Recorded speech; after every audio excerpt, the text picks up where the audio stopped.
I wasn't. I was like, this is fucking magic. I'm so excited. I can't wait till we can podcast. This is going to be so much fun.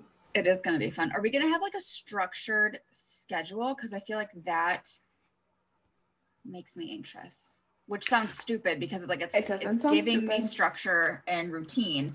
But then my worry is like, what if I wake up that day and I'm like, I don't fucking want to talk about that. I want to talk about this.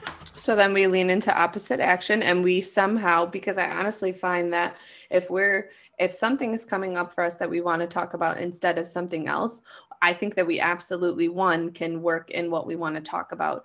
I think we should have structure in the sense of when we release podcasts, not in the sense of like what we talk about. Yes. Because, and I mean, leaning into, people know what to expect. Yeah. Leaning into that uncomfortability of like, well, what if I don't want to do this or whatever, like that, but Atomic Habits, I mean, that's that base principle of like, sure. People think that setting this routine is like pigeonholing you and blah, blah, blah, when in reality it's giving you all the freedom because you have that structure and routine. So I definitely think that we should get like 5 to 6 of them recorded, ready to go. And then it should be in the beginning, maybe like twice a week releases, and then move to like once a week, just so that it's, but I feel like,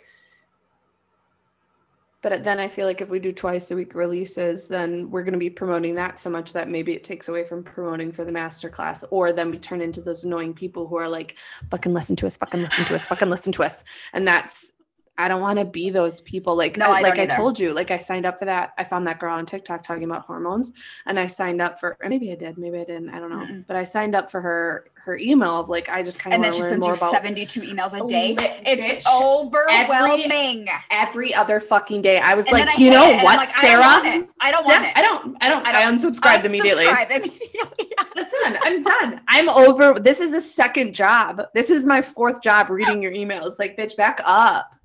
You are down my throat right now. No, I do not want to be that. You are a needy boyfriend. I get the marketing behind it of like, they need to like have it in their face all the time. But as a consumer, I'm like, I don't want it though. But I want it when I want it. Right. I think that's broken and backwards. If once a week, I understand that. Carla Lowenthal, I get an email once a week. I get a lot from her. When she's promoting a thing, I notice that they send it more. I just delete those ones and I save the other ones and I just put it in this shit I should read folder.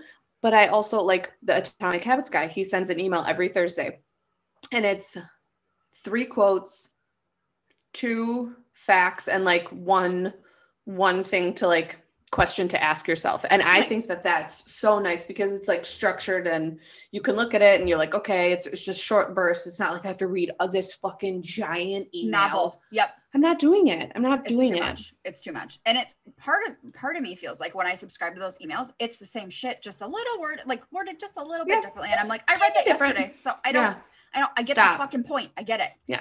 I get it. Loud and clear. So yeah. And then I was thinking, are we going to have an Instagram for the podcast and an email address for the podcast for people to like reach out to us? We should. I agree. I think that we should. Otherwise it could get lost in the shuffle. Right. And if we can make this yes, we're going to promote our own businesses, right? We're going to promote our master classes on the podcast. But if we can promote reach out to us on rewritingherstory@gmail.com and let us know what you want to hear about. Like it's engaging people to be like, oh my God, they're so nice. We can talk to them. Yes, I agree. I absolutely agree.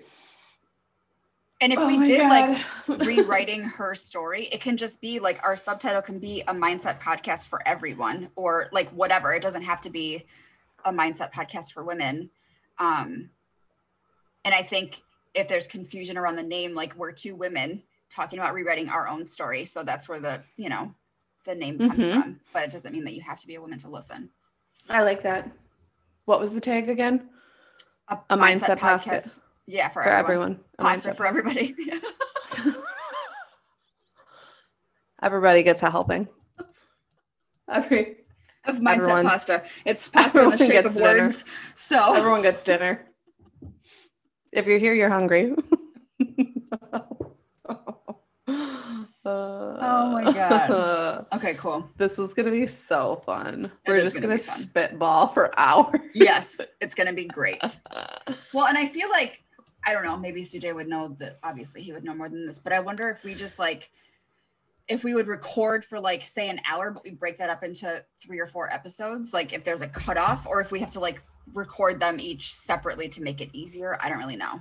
I assume that you have to stop and record it separately to make it easier, which I mean, what does it take 5 minutes to press the stop and then start again? Well, to stop, download them, send them together with the same title, and then restart again. I would assume that that's what it is. Okay. Are we gonna, oh my God. The holy basil that I take, that vitamin, sometimes when I burp, it's like herbs in my nose. No. I'm like, herbs. That's what people who take fish oil tell me, that when you burp, it tastes like fish. And I'm like, I would fucking vomit. There's no way. But you can get burpless ones. But then I'm like, why are we not making that just the standard, the norm? Yes. Why are we why is that marketing that we extra? Yeah. That's what makes me hate America sometimes.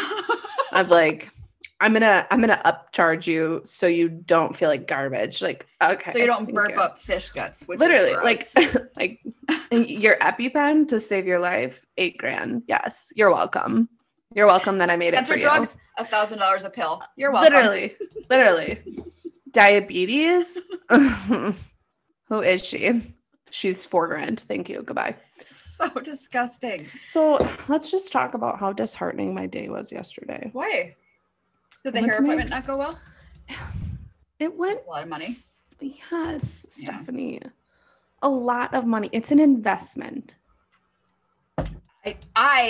My opinion, don't think that it's worth it.